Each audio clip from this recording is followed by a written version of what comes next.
योगी आदित्यनाथ ने आज उत्तर प्रदेश में 2 दौरे किए। पहला वाराणसी का और दूसरा प्रयागराज का। काशी में योगी संतों के बीच में थे। प्रयागराज में योगी ने संतों के स्वागत की तैयारियां चेक की। योगी ने आज 4 शब्दों पर सबसे ज्यादा फोकस किया: देश, धर्म, सुरक्षा और साधना। यूपी में अभी अभी उपचुनाव का नतीजा आया है। अखिलेश यादव से योगी आदित्यनाथ 7-2 से आगे चल रहे हैं और अब सवाल 27 के सत्ताधीश बनने का है। योगी आदित्यनाथ अभी से 27 की तैयारी में लग चुके हैं। यूपी के उपचुनाव में योगी ने 80-20 वाला गणित बदल दिया है और अब 27 के लिए योगी एकदम नए चुनावी फॉर्मूले के साथ आए हैं। 27 के लिए योगी ने कौन सा नया समीकरण बनाया है, देखिए।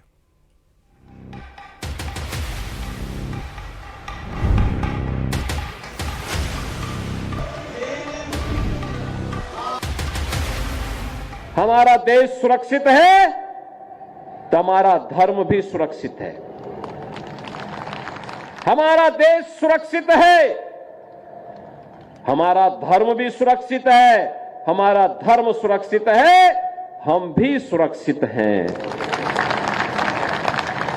अध्यात्म लकीर का फकीर नहीं, बल्कि तकनीक और विज्ञान को भी अपना करके नियोजित तरीके से किसी को दिक्कत भी न हो, स्वयं सेवक भी उसी भाव के साथ लग करके कार्य कर रहे हैं। और यही भारतीयता है, यही हमारा सनातन है। योगी आदित्यनाथ 2027 के चुनाव की तैयारी कर रहे हैं, लेकिन 27 से पहले योगी आदित्यनाथ को 27 दिन में एक और चुनाव जीतना होगा।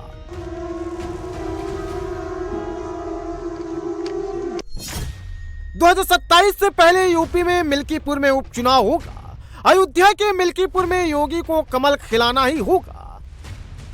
मिल्कीपुर में लड़ाई सिर्फ हार जीत की नहीं है। मिल्कीपुर का चुनाव योगी बनाम अखिलेश का भी नहीं है। मिल्कीपुर की जीत के मायने इससे कहीं ज्यादा है। मिल्कीपुर में चुनाव हार जीत से ज्यादा परसेप्शन के लिए लड़ा जा रहा है। मिल्कीपुर में बात अयोध्या की है, बात राम मंदिर की है, बात बीजेपी की प्रतिष्ठा और हिंदू वोट के रिमोट की है। तो एक बड़ी समृद्ध आध्यात्मिक परंपरा के साथ साथ राष्ट्र धर्म के लिए समर्पित एक महत्वपूर्ण कड़ी के साथ अपने आप को जोड़ रहे हैं। हमारे प्रधानमंत्री मोदी जी एक ही बात कहते हैं, हर काम देश के नाम। हमारा हर कार्य देश के नाम होना चाहिए। हमारा व्यक्तिगत कोई अस्तित्व नहीं। हमारा देश सुरक्षित है तो हमारा धर्म भी सुरक्षित है। हमारा देश सुरक्षित है, हमारा धर्म भी सुरक्षित है। हमारा धर्म सुरक्षित है, हम भी सुरक्षित हैं। मिल्कीपुर का चुनाव महाराष्ट्र हरियाणा के चुनाव से ज्यादा नहीं है तो कम भी नहीं है।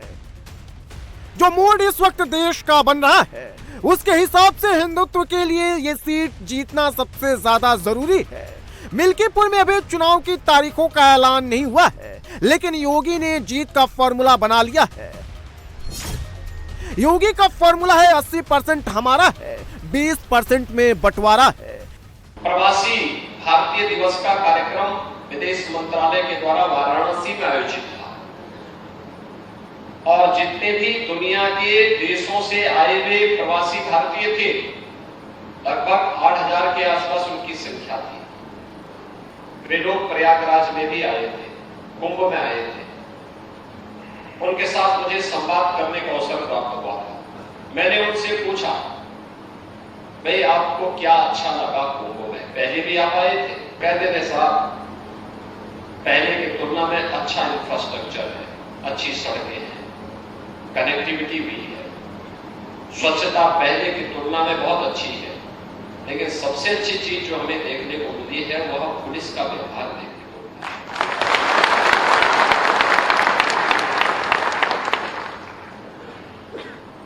यानी अगर ये कॉमन मैन इस बात की चर्चा करे कि पुलिस का व्यवहार अच्छा है, तो मुझे ये लगा कि हम जो मेहनत कर रहे हैं पुलिस की छवि को गढ़ने के लिए, प्रदेश की छवि को दुनिया के अंदर बेहतर बनाने के लिए, वास्तव में हमारी ये साधना अच्छी दिशा में बढ़ रही है। राहुल और अखिलेश अभी संभल पर ही आपस में दंगल कर रहे हैं, दिल्ली टू लखनऊ आपस में ही भिड़ रहे हैं, लेकिन योगी अखिलेश और राहुल से बहुत आगे चल रहे हैं। 23 नवंबर को यूपी में 9 सीट के नतीजे आए, 7 सीट पर योगी को लीड मिली। लीड मिलते ही योगी ने अगली तैयारी शुरू कर दी। 24 नवंबर को योगी गोरखपुर में थे, जहां योगी ने गर्व से कहो हम हिंदू हैं का नारा लगवाया। 25 नवंबर को योगी आदित्यनाथ काशी के दौरे पर थे, जहां योगी ने बटेंगे तो कटेंगे वाली लाइन ली। 28 नवंबर को योगी ने चित्रकूट में मंदाकिनी गंगा तट पर आरती की, हिंदुओं को एकजुटता का मतलब समझाया। 29 नवंबर को लखनऊ में एनडीए के नेताओं के साथ बैठक की, जहां 2027 में फिर से कमल खिलाने का दावा किया। कोई भी सफलता हमें एक नई प्रेरणा देती है आगे बढ़ने के लिए, एक नई मंजिल की तरफ आगे बढ़ने के लिए, और उससे बड़ी सफलता प्राप्त करने के लिए प्रेरित तो करती है, लेकिन असफलता भी उन कमियों की ओर हमारा ध्यान आकर्षित करती है कि अगर ये प्रयास यानी असफलता केवल एक चुनौती है, उसको चुनौती के रूप में स्वीकार करके हमें आगे बढ़ना होगा। और कोई कारण नहीं, अगर हम प्रयास करेंगे तो 2027 में फिर से प्रदेश में कमल खिलेगा, इसमें कोई संदेह किसी को नहीं होगा चाहिए। 2027 के लिए योगी का फॉर्मूला जोड़ने का है, इसलिए योगी 80% हिंदू वोट को भी जोड़ रहे हैं और 20% वाले बाकी धर्मों का भी वोट बटोर रहे हैं। काम दोनों फ्रंट पर चल रहा है, जहां वोट ज्यादा है वहां फोकस ज्यादा हो रहा है, लेकिन बीजेपी से कनेक्ट हर धर्म को किया जा रहा है। 7 दिसंबर को योगी काशी के दौरे पर थे, 5 दिसंबर को अयोध्या के रामायण मेला कार्यक्रम में शामिल हुए, लेकिन 6 दिसंबर को योगी लखनऊ में गुरु तेग बहादुर के बलिदान दिवस पर सिख समाज के लोगों के साथ खड़े थे। डॉक्टर राम मनोहर लोहिया जी ने देश के भी अलग अलग भागों में कुछ रामायण मेले प्रारंभ कराए थे कि इतनी विषमता के बावजूद उत्तर से दक्षिण, पूरब से पश्चिम, रंग रूप, भेष भाषा, खान पान, रहन सहन सब कुछ अलग अलग होते हुए भी भारत एक कैसे है। तो डॉक्टर राम मनोहर लोहिया ने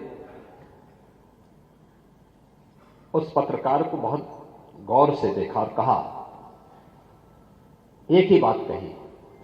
उन्होंने कहा, याद रखना मैं मंदिर नहीं जाता, लेकिन मेरा यह दृढ़ विश्वास है जब तक भारत की आस्था भारत के 3 आराध्य देवों के प्रति श्री राम, श्री कृष्ण और भगवान शिव के प्रति जब तक इसकी आस्था बनी रहेगी, तब तक भारत का कोई बाल बांका नहीं कर पाएगा। योगी खुलकर सनातन की बात करते हैं, राष्ट्र, धर्म और सुरक्षा को एक साथ जोड़ते हैं। इसलिए योगी के विरोधी योगी पर एंटी मुस्लिम होने का आरोप लगाते हैं, लेकिन विरोधियों का एंटी मुस्लिम का यह फॉर्मूला फेल हो चुका है। इसका सबसे बड़ा एग्जाम्पल कुंदरकी से आया है। कुंदरकी में 65% मुस्लिम आबादी है। कुंदरकी में योगी के कैंडिडेट को 76.71% वोट मिले, जबकि अखिलेश की पार्टी को महज 11.52% ही वोट मिले। कुंदरकी में बीजेपी का वोट ग्राफ 40.31% बढ़ा। अब यह कैसे हुआ वो भी समझ लीजिए। 1 दिसंबर को गोरखपुर में 1200 जोड़ों का सामूहिक विवाह हुआ। योगी खुद सामूहिक विवाह सम्मेलन में शामिल हुए। इसमें कई मुस्लिम लड़कियां भी शामिल थी। बरेली में 696 जोड़ों का सामूहिक विवाह और निकाह हुआ। इसमें 569 हिंदू जोड़े और 127 मुस्लिम जोड़े थे। अगर उपचुनाव के हिसाब से देखें तो मिल्कीपुर में कुल 3.5 लाख मतदाता हैं। इसमें मुस्लिम 30,000 है, लेकिन मिल्कीपुर में जीत की चाबी दलितों के पास है। मिल्कीपुर में जीत उसी की होगी जिसको दलित वोटर का साथ मिलेगा। दलित वोट को साधने का काम योगी ने पहले ही कर लिया है। योगी इसी फॉर्मूले पर 2 टर्म से यूपी संभाल रहे हैं। अब योगी का टारगेट 2027 है। योगी हरियाणा की तरह ही यूपी में हैट्रिक लगाना चाहते हैं और इसीलिए योगी अभी से जोर लगा रहे हैं। चुनाव में हार जीत वोट से तय होती है। वोट से ही सरकार बनती भी है और गिरती भी है। इसलिए सियासत में फोकस ज्यादा वोट पर ही होता है। 2022 में बीजेपी को 255 सीट मिली थी, 41.29% वोट मिला था। 2024 के उपचुनाव में योगी का ये वोट योगी के साथ जुड़ा रहा। योगी को 7-2 से लीड मिली, लेकिन जो लोग चुनाव लड़ते हैं और जो चुनाव की तैयारी करते हैं वह नतीजों को ऐसे नहीं देखा जाता, उसमें कुछ और देखा जाता है। इस उपचुनाव की सबसे बड़ी बात रही कि ओबीसी दलित वोट का ट्रांसफर समाजवादी पार्टी में जाने से रुका, जबकि समाजवादी पार्टी का कोर वोट हिल गया। यादव और मुस्लिम वोट का रिवर्स ट्रांसफर बीजेपी में हो गया। यूपी में जब ऐसा हुआ तो यूपी की कई सीटों पर चुनावी इतिहास ही बदल गया। कुंदरके में 31 साल तो कटहरी में 33 साल बाद कमल खिल गया। योगी की अगुवाई में एनडीए ने यूपी में नया इतिहास लिखा है। अगर उपचुनाव के नतीजों को वोट ट्रांसफर के हिसाब से देखें तो कुंदरकी में बीजेपी का 46.31% वोट बढ़ा है। फूलपुर में भी बीजेपी का वोट 2.1% बढ़ा है। गाजियाबाद में बीजेपी का वोट 1.62% बढ़ा है। कटहरी में बीजेपी को अपनी सहयोगी निषाद पार्टी से 10.9% ज्यादा वोट मिले। मझवा में बीजेपी का वोट ग्राफ 22 के मुकाबले में 3% कम हुआ है। मीरापुर में बीजेपी की सहयोगी आरएलडी को 4% वोट का नुकसान हुआ है। खैर में बीजेपी को 5% वोट का नुकसान हुआ है। करहल में बीजेपी का सीधे 10% वोट बढ़ा है। सीसामऊ में भी बीजेपी का वोट करीब 10% बढ़ा है। 9 में से 6 सीट पर बीजेपी का वोट परसेंट बढ़ा है और 3 सीटों पर नुकसान हुआ है। अगर इन सीटों का एवरेज निकालें तो बीजेपी का 7.66% वोट बढ़ा है। बीजेपी के पास पहले से ही 41.29% वोट का सॉलिड बैंक है, तो यह नंबर 48.95% पर पहुंच जाता है। योगी ये कह रहे हैं वो सही बात है। इसलिए अपने धर्म की रक्षा करना और धर्म की सुरक्षा करना यह सबका उत्तरदायित्व है। सभी को ऐसा करना चाहिए जिससे कि हम अपने धर्म को बचा सकें। और धर्म यदि प्रार्थना से नहीं बचता तो जैसा कि हमारे साधुओं में है कि एक हाथ में माला तो एक हाथ में भाला, इसलिए हम अपने धर्म को चाहे जैसे बचाना चाहिए। यदि हिंसा से बचता तो हिंसा से बचाओ, यदि अहिंसा से बचता तो अहिंसा से बचाओ, लेकिन अपने धर्म को बचाइए तभी हमारा देश बचेगा। अगर 2027 में बीजेपी को 48.95% वोट ट्रांसफर हो गया तो फिर बीजेपी यूपी में सिर्फ हैट्रिक नहीं लगाएगी, सीटों के मामले में भी 2017 से भी आगे निकल जाएगी। योगी इसी मिशन पर काम कर रहे हैं। योगी अपने मिशन में जुटे हैं, लेकिन राहुल अखिलेश की जोड़ी आपस में ही लड़ रही है। महाराष्ट्र में सीट के चक्कर में अखिलेश राहुल अलग अलग हो गए। यूपी के उपचुनाव में कांग्रेस और सपा बस नाम के लिए एक साथ थी और अब संभल को लेकर दोनों पार्टियों के बीच तकरार छिड़ी है। पूरे देश में एक अलग प्रकार की चर्चा चलाई जा रही है, लेकिन आप सबके माध्यम से मैं आंध्र प्रदेश और देश को अवगत कराना चाह रहा हूं कि संभल में समाजवादी पार्टी के एक सांसद हैं और दूसरे विधायक हैं। दोनों समाजवादी पार्टी के हैं। श्री अखिलेश यादव जी जिस पार्टी के अध्यक्ष हैं, वो दोनों में वर्चस्व की लड़ाई है। वो दोनों की लड़ाई में जो 4 लोग मारे गए हैं वह दोनों आपस में एक दूसरे को मारे हैं। वहां पर इस समय कानून व्यवस्था चुस्त और दुरुस्त है। समाजवादी पार्टी का प्रतिनिधिमंडल अगर जाना चाह रहा था अथवा कांग्रेस का प्रतिनिधिमंडल जाना चाह रहा था तो उनको न तो मुसलमानों से हमदर्दी है न संभल वालों से हमदर्दी है, उनको वोट बैंक की तलाश है। जो उत्तर प्रदेश के अंदर अभी 9 सीटों के उपचुनाव हुए, जिसमें 7 सीटों पर भारतीय जनता पार्टी ने विजय प्राप्त की है, तब से सपा और कांग्रेस बौखलाए हुए। वह राजनीतिक खीज मिटाने के लिए उत्तर प्रदेश में संभल का मामला लेकर के जाना चाह रहे थे, लेकिन कांग्रेस हरियाणा हारी है, महाराष्ट्र हारी है, बुरी तरह से हारी है। तो कांग्रेस और समाजवादी पार्टी को चुनावी पराजय का गहरा जख्म लगा है, घाव लगा है।